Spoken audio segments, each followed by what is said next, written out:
వీళ్ళరా Bible గ్రంథంలో నుండి లూకా రాసిన సువార్త మొదటి అధ్యాయము, లూకా సువార్త మొదటి అధ్యాయము 57, 58 వచనాలు చదువుకుందాం.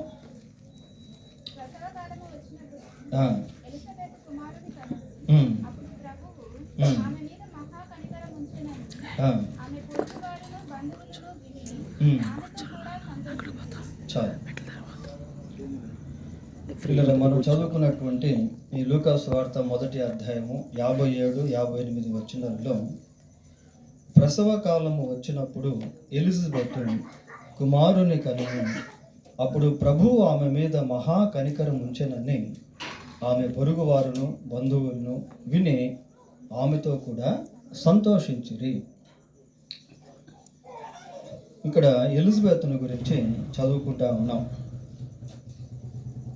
ఎలిజబెత్ మరి గర్భము ధరించి ఒక కుమారునికి జన్మనిచ్చింది. ఎలిజబెత్ గర్భము ధరించి కుమారునికి జన్మనిచ్చుట అనేది ఇది అసాధ్యమైనటువంటి కార్యం. ఎందుకు అని అంటే ఒకసారి 7వ వచనం చూడండి. 7వ వచనం, ఎలిజబెత్ గొడ్రాలైనందున వారికి పిల్లలు లేకపోయిరి. అది ఒక బలహీనతగా ఉన్నప్పటికీ, రెండవదిగా ఆమె వారిద్దరూ బహుకాలం గడిచిన వృద్ధులైరి, వృద్ధాపంలో ఉన్నారు, సంతానం లేదు. అటువంటి దినాల్లో మరి దేవుడు వారి జీవితంలో గొప్ప కార్యాన్ని చేశాడు.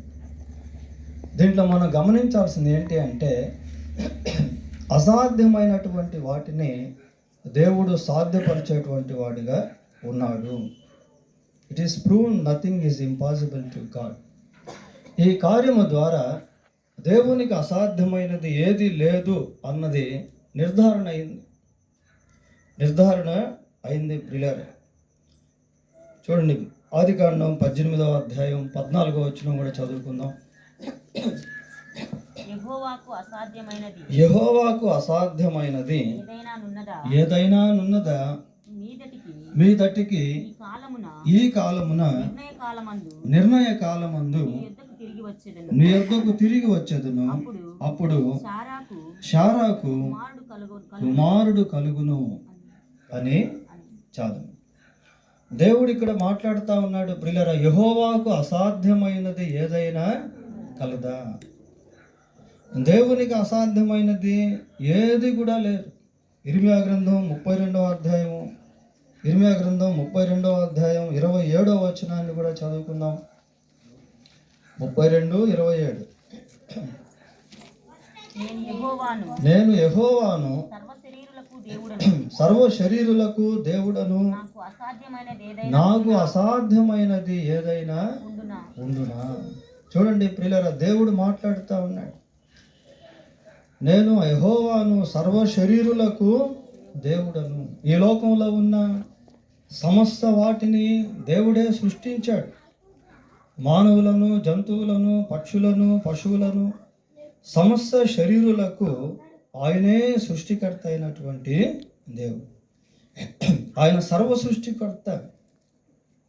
ఆయనకు అసాధ్యమైనటువంటిది ఏది కూడా లేదు. యేసు ప్రభు జన్మించేటువంటి ఆ దినాల్లో జరిగినటువంటి అద్భుతాల్లో ఇది ఒక గొప్ప మేజర్ మిరాకల్, గొప్ప అద్భుతముగా మనం చూస్తాము. ప్రియులారా, బైబిల్లో ఒక మాట ఉంది, ఏంటంటే ఆయన లేని వాటిని ఉన్నట్టుగా పిలుస్తాడు.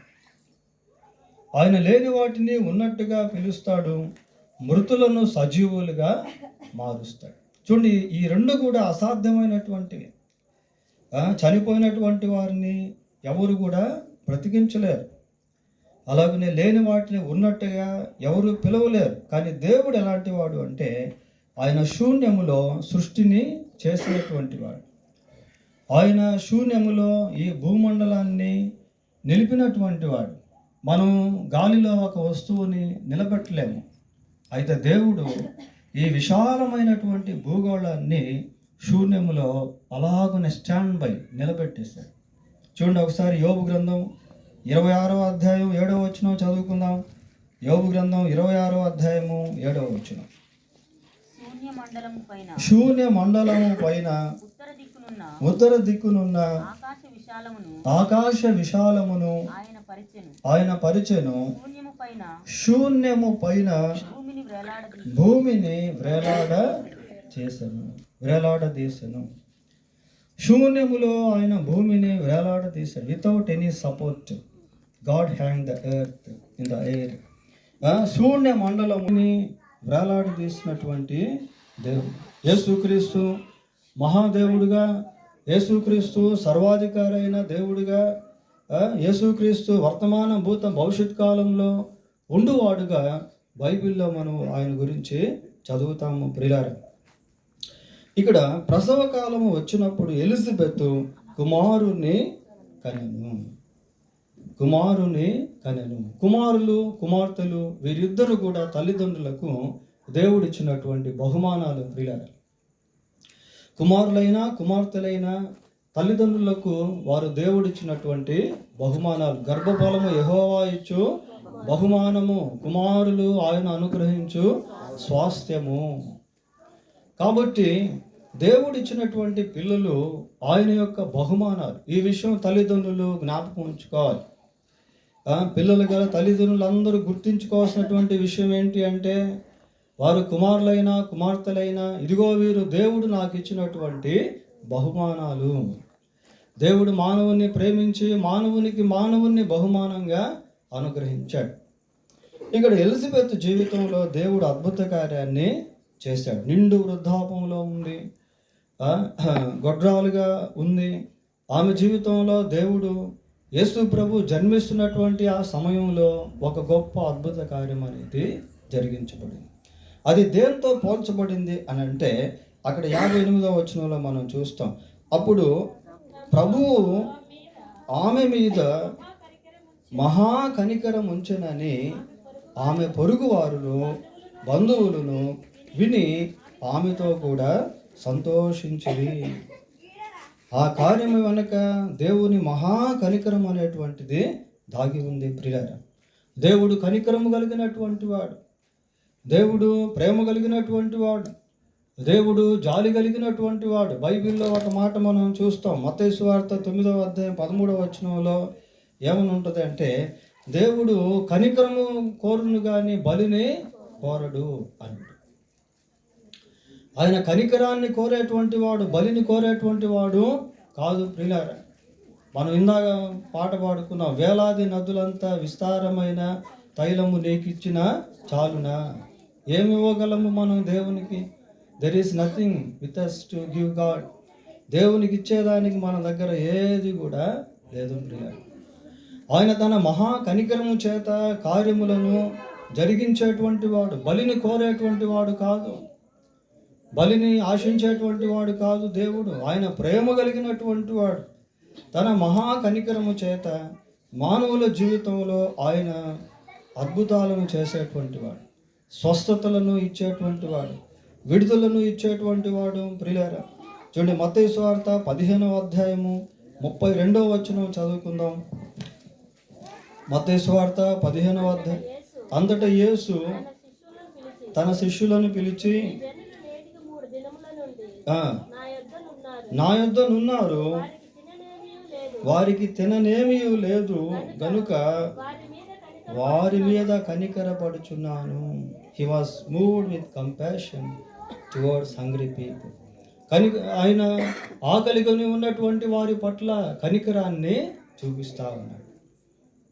ప్రియులారా, దేవునికి పేదరికం అంటే ఏంటో తెలుసు, ఆకలి దప్పులు అంటే ఏంటో తెలుసు, అవసరతలు అంటే ఏంటో తెలుసు. అక్కడ ప్రజలు మరి ఆకలితో ఉన్నారు, వారి మీద ఆయన కనికరపడినటువంటి వాడుగా ఉన్నాడు. బీదల విషయంలో దేవుడు కనికరాన్ని చూపించేటువంటి వాడు, నిరాదరుల విషయంలో దేవుడు కనికరాన్ని చూపించేటువంటి వాడు. బైబిల్లో ఒక సందర్భంలో యేసు ప్రభు ఒక దగ్గర ఉన్నప్పుడు ఒక కుష్టి వ్యాధి కలిగినటువంటి వ్యక్తి ప్రభు దగ్గరికి వస్తాడు. కుష్టి వ్యాధి కలిగినటువంటి వాళ్ళను సమాజం ఆ రోజుల్లో ఏం చేసేది అంటే, ఊరు వెలుపల వారిని ఉంచేది. వారితో సాంగత్యం లేక స్నేహం చేసేవాళ్ళు కాదు, వాళ్ళ దగ్గరికి మనుషులు వెళ్ళేవాళ్ళు కాదు. వాళ్ళను సమాజంలోనికి రానిచ్చేటువంటి వాళ్ళు కాదు, వాళ్ళని అంటరానితనంతో చిన్న చూపు చూసేటువంటి వారిగా ప్రజలు ఉండేవారు. అటువంటి కుష్ఠవ్యాధి కలిగినటువంటి వ్యక్తి యేసు ప్రభు దగ్గరికి వచ్చి అన్నాడు. ఏమన్నాడంటే, ప్రభా, నీకు ఇష్టమైతే నన్ను శుద్ధునిగా చేయము. నాకు ఇష్టమే, నీవు శుద్ధుడవు. యేసు ప్రభు ఆ కుష్ఠవ్యాధిగ్రస్తుడి పైన కనికరాన్ని చూపించి అతన్ని ముట్టి అతనికి సంపూర్ణ స్వస్థత అనేటువంటిది ఆయన అనుగ్రహించాడు. అంటే దేవుడు సర్వ సృష్టికర్తగా కనిపిస్తూ ఉన్నాడు. ఆయన కనికరము కలిగినటువంటి వాడిగా కనిపిస్తూ ఉన్నాడు. లూకా సువార్త 7వ అధ్యాయము 12-13 వచనాలు చదువుకుందాం. వచ్చినప్పుడు చనిపోయిన ఒకడు వెలుపలికి మోసుకొని పోబడుచుండెను. అతని తల్లికి అతనొక్కడే కుమారుడు, ఆమె విధవరాలు. చూడండి ప్రియులారా, ఇక్కడ ఒక సన్నివేశాన్ని, ఒక సందర్భాన్ని మనం చూస్తా ఉన్నాం. ఒక ఆమె ఉంది, ఆమెకు భర్త చనిపోయాడు. ఆమెకు ఒకే ఒక కుమారుడు ఉన్నాడు. ఆ కుమారుడు కూడా చనిపోయాడు. చనిపోయినప్పుడు ఆ కుమారుని యొక్క శవాన్ని పాడి మీద పెట్టి శ్మశానానికి తీసుకుని వెళ్తూ ఉన్నారు. ఆమెతో పాటు చాలామంది ప్రజలు ఉన్నారు. ఆమె ఎంతో గుండెలు బద్దలయ్యి రోధిస్తూ ఉంది, విలపిస్తూ ఉంది, ఏడుస్తూ ఉంది, దుఃఖపడుతూ ఉంది. ఆమెతో ఉన్నటువంటి వాళ్ళు కూడా ఆమె దుఃఖాన్ని చూసి చలించిపోతూ ఉన్నారు. అటువంటి సమయంలో యేసు ప్రభు ఆ మార్గం గుండా వెళ్తూ ఉన్నాడు. ఆ మార్గం గుండా వెళ్తూ ఉంటే ఆ తల్లి యొక్క హృదయాన్ని ఆయన చూశాడు. గాయపరచబడిన తల్లి యొక్క హృదయాన్ని ఆయన చూశాడు. ఆమె బాధను చూశాడు. ఆమె యొక్క దుఃఖాన్ని చూశాడు. ప్రభువు ఆమెను చూచి ఆమె యందు కనికరపడి, ప్రియారా, ఈ లోకంలో మనుషులు ఒకవేళ మనుషులను ప్రేమించలేకపోవచ్చు. కొద్దిమంది చేత ద్వేషించబడతారు, తృణీకరించబడతారు, నిందించబడతారు, అపహాస్యం చేయబడతారు, వెలివేయబడతారు, నిరాశ్రయులుగా మారుతారు. నేటి సమాజం ఎలాంటిది అంటే ధనం ఉంటే ప్రేమించేటువంటి సమాజం ప్రియులారా, స్వార్థపూరితమైనటువంటి సమాజం.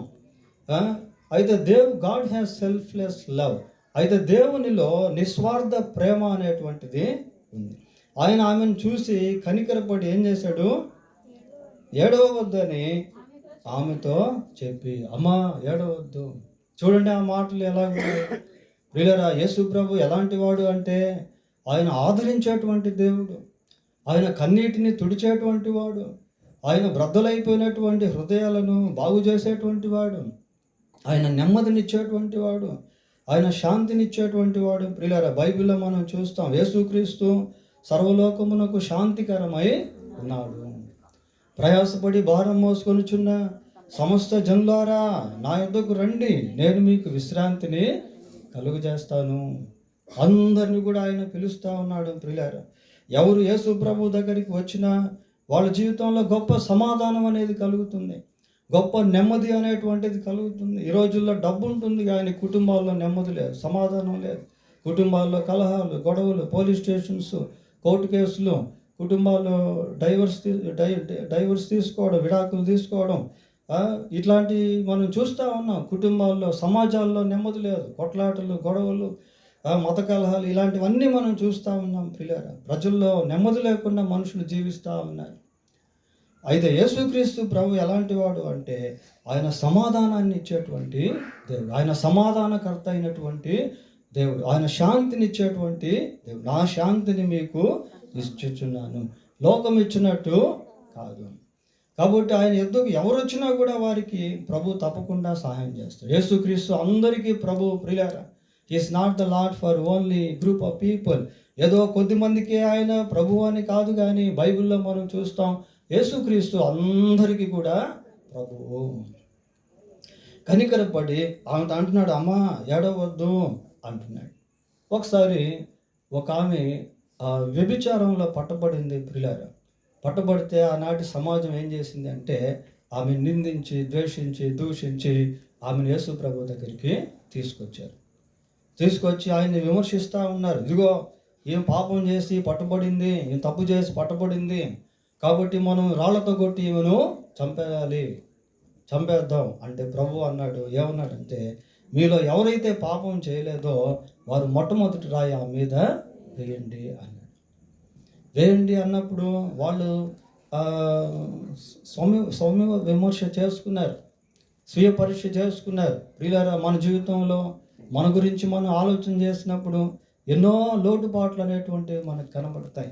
దేవుని వాక్యం వింటూ ఉన్నప్పుడు మన జీవితంలో మనం చేసినటువంటి రహస్య పాపాలు, మన బలహీనతలు, ఇవన్నీ కూడా మనం గుర్తించగలుగుతాం. 90వ కీర్తనలో ఒక మాట ఉంటుంది, నీ ముఖ కాంతిలో మా రహస్య పాపములు కనబడుచున్నవి.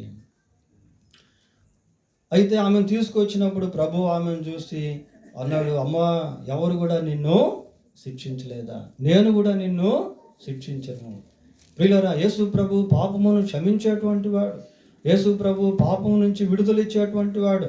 అందుకే ఆయన ఈ లోకంలో పుట్టినప్పుడు ఆయనకి యేసు అనేటువంటి పేరు పెట్టబడింది. యేసు అనే పేరుకి అర్థం ఏంటి అంటే తన ప్రజలను వారి పాపముల నుండి ఆయనే రక్షించును గనుక ఆయనకు యేసు అను పేరు, రక్షకుడు అని పేరు. అమ్మ అంటున్నాడు, చదవండి. దగ్గరకు వచ్చి పాడిని ముట్టగా మోయిచున్న వారు నిలిచిరి. ఆయన చిన్నవాడా లెమ్మని నీతో చెప్పుచున్నాను అనగా ఆ చనిపోయిన వాడు లేచి కూర్చుండి మాటలాడసాగిను. ప్రియులారా, చూడండి, అక్కడ యేసు ప్రభు ఆ విధవరాలతో మాట్లాడుతూ ఉన్నాడు. ఉన్న కుమారుణ్ణి కోల్పోయినటువంటి తల్లితో మాట్లాడుతూ ఉన్నాడు. అమ్మా, ఏడవద్దు అని పాడిని ముట్టి ఆ చచ్చిపోయినటువంటి వ్యక్తిని సజీవుడిగా మార్చి ఆ తల్లికి అప్పగించాడు. ప్రియులారా, ఆమె ఎంత సంతోషించిందో, ఎంత ఆనందించిందో, ఎంత ఆదరించబడిందో. దేవుడు ఎలాంటి వాడు అంటే గొప్ప ఆదరణ ఇచ్చేటువంటి వాడు. 147వ కీర్తన 3వ వచనం చదువుకుందాం. 147వ కీర్తన 3వ వచనం.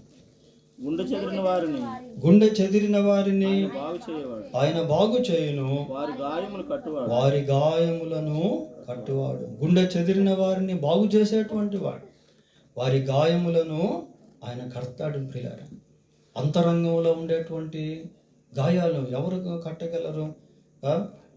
There is none in this world to heal the wounds that are in the heart of hearts.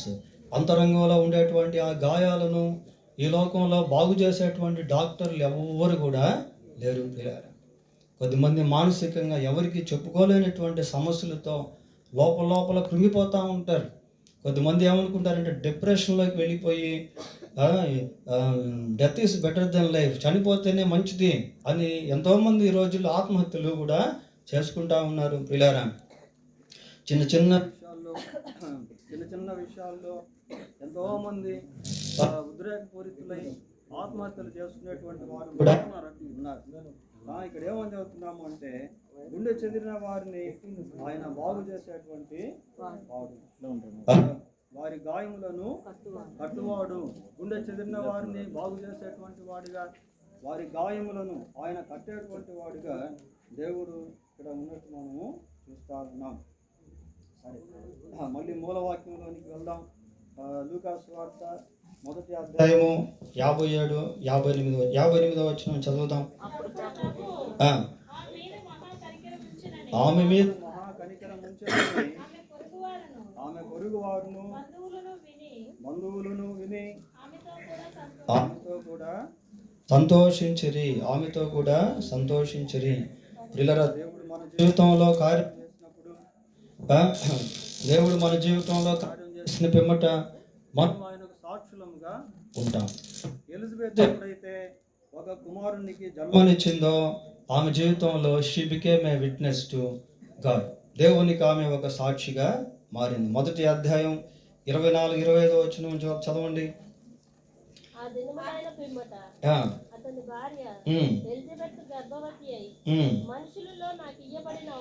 మనుషులలో నాకు ఇయ్యబడిన అవమానము తీసివేయుటకు నన్ను కటాక్షించిన దినములలో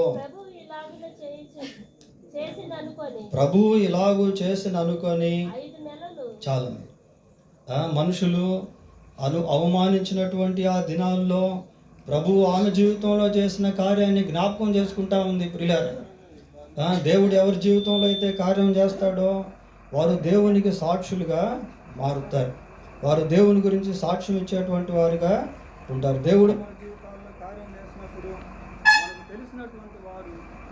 మనకు తెలిసినటువంటి వారు దాని గురించి విని వారు కూడా సాక్ష్యం ఇచ్చేటువంటి వారుగా మారుతారు. ఎలిజబెత్ మాత్రమే సాక్ష్యం ఇవ్వట్లేదు, ఇక్కడ ఇంకా ఎవరు సాక్ష్యం ఇస్తున్నారు అంటే పొరుగువారు బంధువులు కూడా సాక్ష్యం ఇచ్చేటువంటి వారుగా ఉన్నారు ప్రియులారా. పొరుగువారు బంధువులు విని ఏమంటున్నారు అంటే ప్రభువు ఆమె మీద మహా కనికరము ఉంచెను అని బంధువులు సాక్ష్యం ఇస్తాము. పొరుగువారు సాక్ష్యం ఇచ్చేటువంటి వారుగా ఉన్నారు. దేవుడు మన జీవితాల్లో కార్యం చేసినప్పుడు మన బంధువులు సాక్ష్యం ఇచ్చేవారుగా ఉంటారు. వారు కూడా సంతోషించేవారుగా ఆనందించేటువంటి వారుగా ఉంటారు ప్రియులారా. దేవుడు మన జీవితంలో కార్యం చేసిన తర్వాత మనం ఏం చేయాలంటే ఆయన పట్ల కృతజ్ఞత కలిగి ఉండాలి. ఆయన ఏదైతే మనకిస్తాడో దాని విషయంలో కృతజ్ఞత కలిగి ఉండాలి. ఈమెకి దేవుడు ఏమిచ్చాడు? ఎలిజబెత్కి గర్భఫలం ఇచ్చాడు, ఒక మంచి కుమారుణ్ణి ఇచ్చాడు ప్రియులారా. దేవుడు ఇచ్చినటువంటి ఆ కుమారుణ్ణి ఆ తల్లిదండ్రులు ఏం చేశారు అంటే దేవుని కోసం పెంచడం ప్రారంభించారు.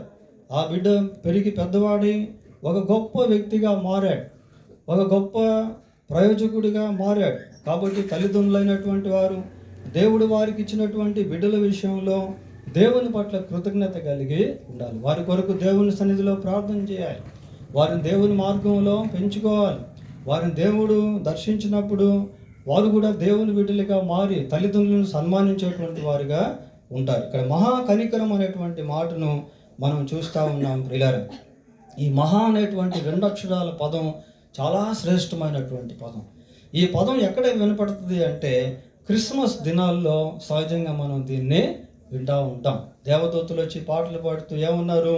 ప్రజలందరికీ కలగబోవు మహా సంతోషకరమైన సువర్తమానము నేను మీకు తెలియజేయుచున్నాను. దావీదు పట్టణమందు నేడు రక్షకుడు మీ కొరకు పుట్టి ఉన్నాడు. యేసుక్రీస్తు ప్రభు ప్రజలందరి కొరకై ఈ లోకంలో ఆయన జన్మించాడు. అది మహా సంతోషము ప్రియులారా.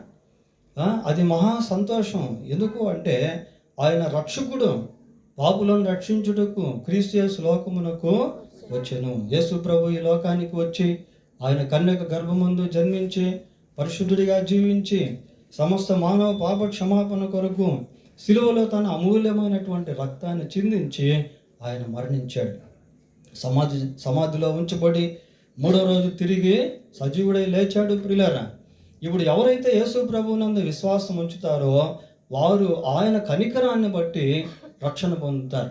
వారు ఆయన కనికరాన్ని బట్టి పాప క్షమాపణ పొందుతారు. చూడండి, అదొక్కటి మనం చూసి ముగిద్దాం. రోమాపత్రిక 3వ అధ్యాయము 23-24 వచనాలు చదవండి. 23-24 వచనాలు. రోమాపత్రిక 3వ అధ్యాయం. ఏ భేదమును లేదు, అందరూ పాపము చేసి దేవుడు అనుగ్రహించు మహిమను పొందలేకపోతున్నారు. ప్రియులారా, ఏ భేదం కూడా there is no any difference. ఏ భేదము కూడా లేదు. అందరూ పాపము చేసి దేవుడు అనుగ్రహించు మహిమను పొందలేకపోతున్నారు. కాబట్టి నమ్మువారు ఆయన కృపచేతనే క్రీస్తు యేసునందలి విమోచనము ద్వారా ఉచితముగా నీతిమంతులమని తీర్చబడుచున్నారు. యేసు ప్రభువునందు విశ్వాసం ఉంచినటువంటి వారిని ఆయన నీతిమంతులుగా తీరుస్తాడు. ప్రియులారా, 26వ వచనం కూడా చదవండి. క్రీస్తు యేసు రక్తమునందలి విశ్వాసము ద్వారా ఆయనను ఏ ఆధారం అట? కరుణాధారము, మహాకనికరము. ప్రియులారా, ఆయనను కరుణాధారముగా బయలుపరచెను. మహాకనికరం, కరుణాధారము. యేసు ప్రభు యొక్క రక్తము ద్వారా మనం నీతిమంతులముగా మార్చబడతాం. యేసు ప్రభు యొక్క రక్తము ద్వారా మన పాపం క్షమించబడుతుంది. యేసు ప్రభు యొక్క రక్తము ద్వారా మనం దేవుని రాజ్యంలోనికి ప్రవేశిస్తాం. ప్రియులారా, ఈ లోకంలో మనం జీవించే ఈ జీవితం తాత్కాలికమైనది. ఏదో ఒక రోజు మనం కూడా ఈ లోకాన్ని విడిచి వెళ్ళిపోవాలి. కానీ మరణం తర్వాత మరొక జీవితం అనేది ఉంది. ఈ లోకంలో ఎవరైతే యేసు ప్రభువును నమ్ముకుంటారో వారు పాప క్షమాపణ పొంది మరణం తర్వాత వారి యొక్క ఆత్మ దేవుని రాజ్యంలోనికి ప్రవేశిస్తుంది ప్రియులారా. ఒకవేళ మనిషి పాప క్షమాపణ పొందకుండా చనిపోయినట్లయితే వారి ఆత్మ నిత్య నరకంలోనికి వెళ్ళిపోతుంది. నరకంలో యుగాలు అగ్ని ఆరదు, పురుగు ఆరని అగ్నిగుండంలో ఆ చావులేనటువంటి ఆత్మ యుగాలు బాధ అనుభవిస్తూ ఉంటుంది. అటు నరకం నుండి రక్షించేదానికే యేసుక్రీస్తు ఈ లోకంలో జన్మించాడు ప్రియులారా. దేవుడు తన వాక్యాన్ని దీవించునుగాక. చిన్న ప్రార్థన చేసుకుందాం. పరిశుద్ధుడైన మా దేవా, మీకు వందనాలు స్తోత్రాలు చెల్లిస్తూ ఉన్నాను. ప్రభువా, మీకు అసాధ్యమైనది ఏది కూడా లేదు. మీరు సర్వ సృష్టికి ఆది సంభూతుడు అయి ఉన్నావు. అందుని బట్టి మీకు స్తోత్రాలు. మానవ జీవితంలో అసాధ్యమైనవి మీకు సాధ్యము ప్రభువా. మీరు లేని వాటిని ఉన్నట్టుగా పిలిచే దేవుడు. మామూలు అందరినీ కూడా, లోకంలో ఉన్న ప్రజలందరినీ కూడా మీరు సృష్టించారు. అందుని బట్టి మీకు స్తోత్రాలు చెల్లిస్తూ ఉన్నాను. మీరు మహా కనికరము కలిగినటువంటి వాడు ప్రభువా. నాయన, నిరాధుల పట్ల, నిరాశ్రయుల పట్ల, దిక్కులేని వారి పట్ల, పేదవారి పట్ల, రోగుల పట్ల, చీకటి శక్తుల చేత పీడించబడుతున్నటువంటి వారి పట్ల, వెలివేయబడిన వారి పట్ల కృప చూపించేటువంటి దేవుడు ప్రభువా. అందును బట్టి మీకు స్తోత్రాలు చెల్లిస్తూ ఉన్నాం. మీ కృపాధారమును బట్టి, మీరు సిలువలో కార్చిన మీ అమూల్యమైన రక్తాన్ని బట్టి కూడా మీకు స్తోత్రాలు చెల్లిస్తూ ఉన్నాం. విన్న ఈ వర్తమానం ఎవరైతే ఈ వాక్యాన్ని విన్నారో వారందరూ కూడా ప్రభువా మేలు పొందినట్లు మీ పరిశుద్ధాత్మ కార్యం జరిగించమని ఈ యొక్క వర్తమానాన్ని మీ చేతులకు అప్పగిస్తూ మా రక్షకుడైన యేసుక్రీస్తు పరిశుద్ధమైన నామంలో ప్రార్థన చేస్తున్నాము తండ్రి. ఆమేన్. ఈ సమయంలో మన మధ్య కుమార్ గారు ఉన్నారు. వారు సాక్ష్యం చెప్తారు.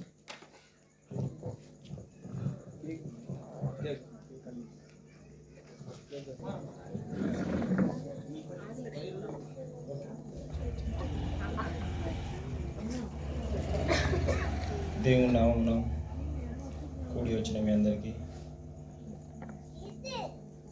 ప్రత్యేకంగా పాస్టర్ గారికి, సేవకులిద్దరికి మన యొక్క వందనాలు. ఈ సంవత్సరంలో దేవుడు ఎన్నో అద్భుతమైన కార్యక్రమాలు చేశాడు మా కుటుంబంలో. అది మీ అందరికీ తెలుసు. ఎందుకంటే స్వీటీ మ్యారేజ్ విషయం అంత గొప్ప విషయం. ఏదో ఏ విధంగా జరుగుతుందని ఎంతో భయపడ్డాం. అయినప్పటికీ దేవుడు మహాకృపను బట్టి చాలా అద్భుతంగా జరిపించాడు. అదేవిధంగా ఇమ్మాన్యుయేల్కు మరొక నూతన సంవత్సరం ఇచ్చినటువంటి దేవునికి ప్రత్యేక వందనాలు. ఈ సంవత్సరం ఎన్నో కష్టాల్లో ఉన్నప్పటికీ కూడా దేవుడు మమ్మల్ని, మా కుటుంబాన్ని విడవకుండా మాతో పాటు మమ్మల్ని చాలా ఏ లోటు లేకుండా ఇప్పటి వరకు కాచి కాపాడినందుకు దేవునికి ప్రత్యేక వందనాలు. ఎందుకంటే సంఘం మా కుటుంబం పట్ల చేసినటువంటి ప్రార్థనను బట్టి, సేవకులు మా కుటుంబంలో ఎన్నో ఇబ్బందులు ఉన్నప్పటికీ వారికి ప్రార్థన చేసినప్పుడు మా కుటుంబం గురించి, మా గురించి ప్రార్థన చేసినందుకు ప్రత్యేక వందనాలు. ఎందుకంటే చాలా ఉన్నాయి కానీ చెప్పుకోలేను, సమయం లేదు. కనుక దేవుడు చాలా ఈ సంవత్సరంలో ఎన్నో అద్భుతమైన కార్యక్రమాలు చేశాడు మా కుటుంబం పట్ల. సో దేవునికి ప్రత్యేకమైన వందనాలు. Thank you. చాలా సంతోషం కదా నిజంగా. మరి లుదియా ఆ రోజుల్లో ఈ ఇమానుయేలుకి జన్మనిచ్చే సమయంలో ఎంతో బాధ, ఎంతో కష్టం. దేవుడు తిరిగి దేవుడి కుటుంబానికి ఆ బాబును గర్భఫలంగా ఇచ్చాడు. కుటుంబంలో చాలా గొప్ప కార్యాలు దేవుడు చేశాడు. దాన్ని బట్టి దేవుని స్తోత్రాలు. మరి బాబు ఇమ్మానుయేలుని ప్రేమించి ఆ బిడ్డ జీవితంలో మరొక నూతన సంవత్సరాన్ని దేవుడు దయాకిరీటంగా ఇచ్చినందుకే దేవునికి స్తోత్రాలు చెల్లిస్తున్నాం. ఈ కేక్ కటింగ్ కార్యక్రమం ఉంటుంది. బాబు ఇమ్మానుయేలు దగ్గరికి వస్తాడు. మన జీవరత్న అంకుల్ మరి బాబు కోసం ప్రత్యేక ప్రార్థన చేస్తాం.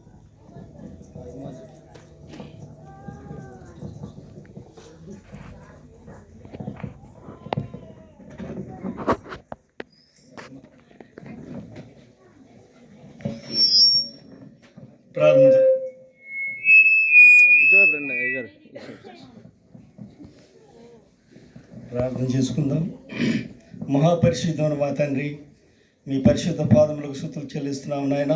ఈ రాత్రి కాల సమయంలో ప్రభా ఆయా మరి తండ్రి ఇమ్మానుయేలు ప్రభా మరొక నూతన సంవత్సరంలో ఆయన అడుగు పెట్టుచుంటుండగా ప్రభా మీ దయా కిరీటాన్ని బిడ్డకు దయచేయండి నాయన. మనసుల యందును దేవుని యందును వర్ధిల్చు తన నాయన మరి చదువుల్లో మరి నాయన ఎదుగుదలలో ప్రతి విషయంలో కూడా నాయన మీకు తోడుగా ఉండండి.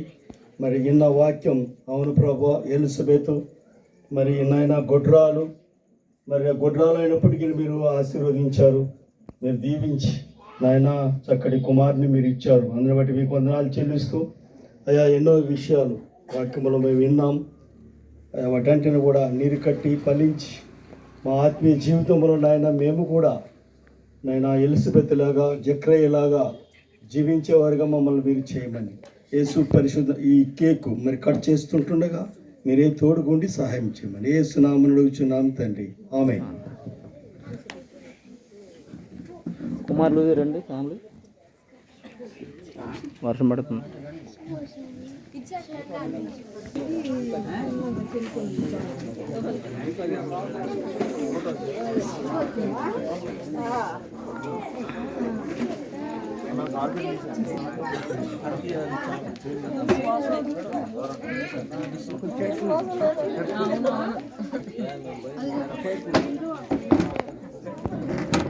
అమ్మగారిని పిలండి.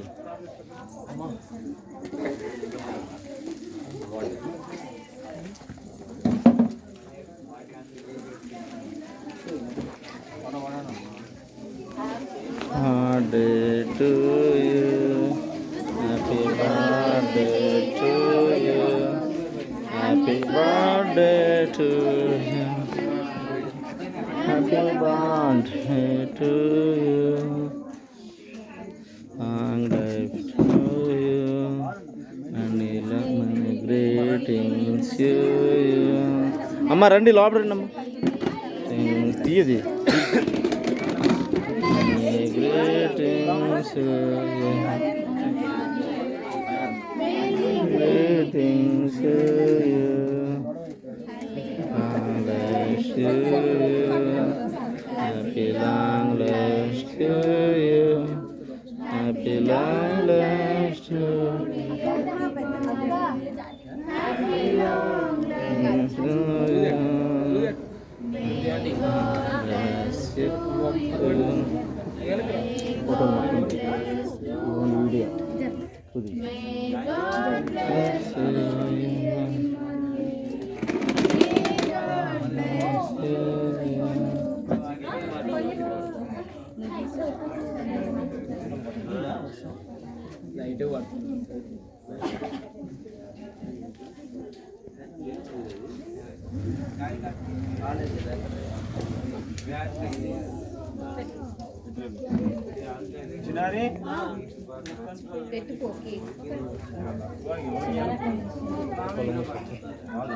అమ్మా అమ్మా కొంచెం ముందుకురా, కొంచెం ముందుకురా.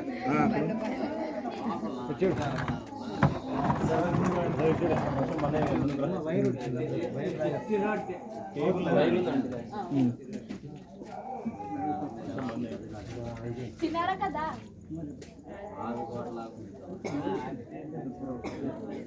అది వీడియో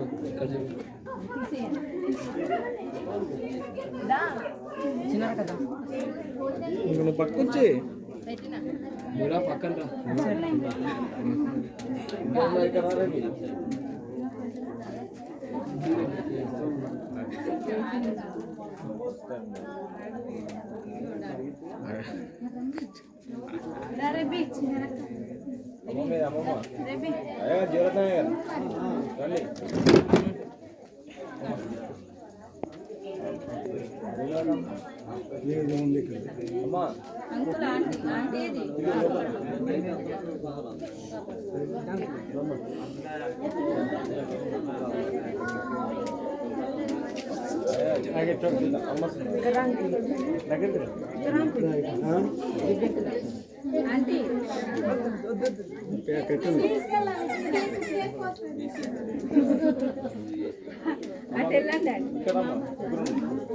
ముగ్గురు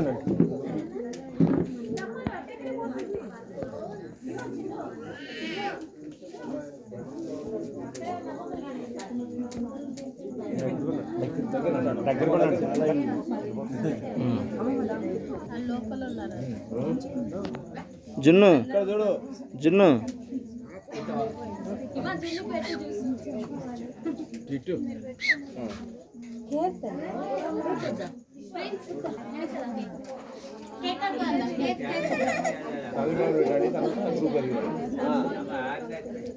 ఇంకా అమ్మమ్మ ఇటు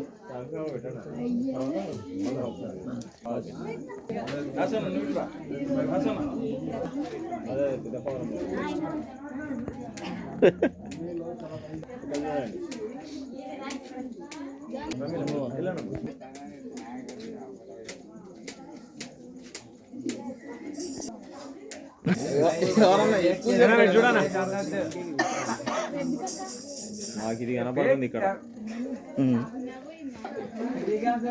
ఒకటిసారి వద్దనంటున్నాడు కేక్ ప్రవీణ్ వెళ్ళరా ఇది చూడక్క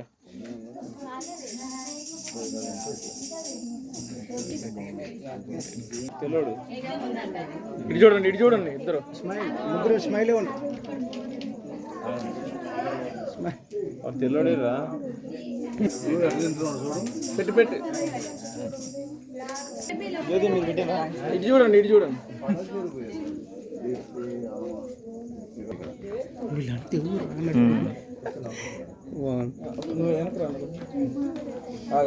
అన్నా కొంచెం లోపలిగా అట్లా అట్లా ఉండే కొంచెం నవ్వడానికి సీరియస్ జోన్స్ హాయ్ జోన్స్ అన్నాడు జోన్స్ ఇక్కడ చూడు గుడ్